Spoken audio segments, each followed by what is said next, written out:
D'Angelo Russell at mga papuri ni LeBron at Davis, dito yan ang ating pag-uusapan. Final seconds. Bryant for the win. Bang!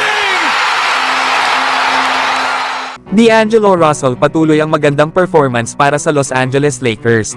Pinapatunayan lang ni D'Lo na isa pa rin siya sa mga mahuhusay na point guard sa NBA, lalo na sa kanyang opensa, na kung saan ay nakagawa lang naman ito ng 34.7 assist at may kasama pang 2 blocks. 6 3-pointers nga din ang nagawa ni D'Lo laban sa Blazers.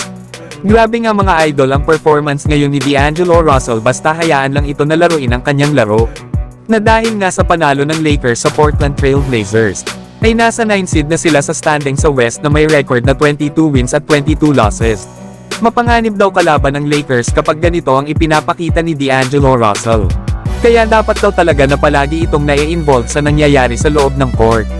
Na okay nga din daw ang ginagawa ni LeBron na willing itong maglaro ng off-ball, na gumagawa nga daw ito ng mga backdoor cuts.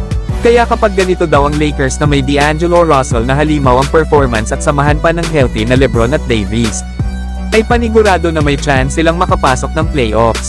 Hindi nga rin naiwasan ni LeBron na purihin si D'Angelo Russell dahil sa maganda nitong laro laban sa Blazers. Sabi nga ni LeBron ay masyado daw shifty at walang bahala ang ball handling ni D'Lo.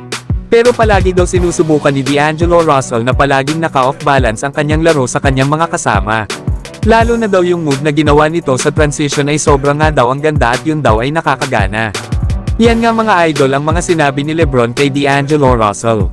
Na natuwa nga ito sa naging performance nito, na kung saan ay hindi na masyado kinailangan pa ni LeBron na buhatin ang kanilang kupunan sa opensa.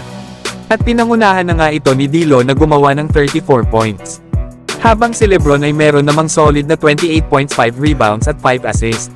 Na kahit nga si Anthony Davis ay humanga at pinuri si D'Angelo Russell. Sinabi nga nito na naglalaro daw si D'Lo ng malaya at sa pagiging ito. Kaya alam daw ng kanilang kupunan kung gaano kahusay si D'Angelo Russell bilang scorer. Samantalang na ma-interview naman si D'Angelo Russell patungkol sa mga malupit na pasa nito na ginawa para kay LeBron, ay sinabi naman ni D'Lo na hindi niya nga daw naisip na magagawa niyang magbigay ng bounce pass lob kay LeBron sa naging laro nila. Pero basta nagsaya lang daw ito sa kanilang laro at basta nanatili lang daw itong connected sa kanyang mga kasama sa kanilang kupunan.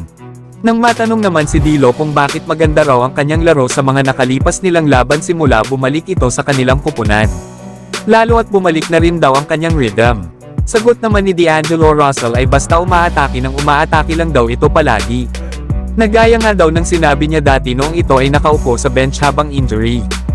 Ay nakita daw ni D'Angelo Russell kung ano ang wala sa kanya at kung ano ang dapat niya pang gawin.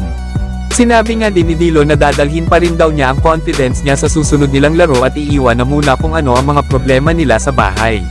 Mananatili nga daw silang matatag, focus at connected. Yan nga mga idol ang mga sinabi ni D'Angelo Russell. Na sobrang ganda nga ang ipinapakita nito sa kanyang last 5 games.